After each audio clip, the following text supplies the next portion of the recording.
नमस्कार, माझे नाव राजकन्या रस खताळ आहे. मी इयत्ता 7वीत शिकते.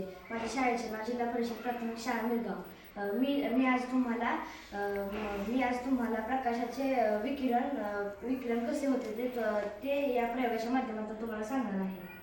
प्रथम आपण एका काचेच्या ग्लासमध्ये अर्धा ग्लास पाणी घेऊया. एक चमचा लेझर पॉइंटर आणि एक दूध घेऊया. तर प्रथम आपण लेझरचं किरण पाण्यात सोडून पाहूया. तर लेझरचे किरण पाण्यात त्याचं अस्तित्व दाखवत नाही. पण जेव्हा आपण दुधाचा एक थेंब टाकला आणि तो मिक्स केला तर ते पाणी अणुरेणू यांनी दूषित झालेलं असतं. त्याच्यामुळे जर आपण त्यात लेझर किरण टाकला तर तो प्रकाशाचे अस्तित्व दाखवतो. यावरून आपल्या काय लक्षात येते?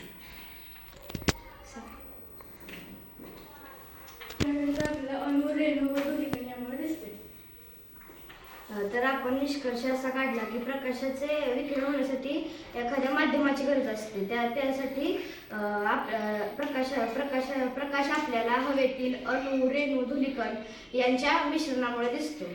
धन्यवाद.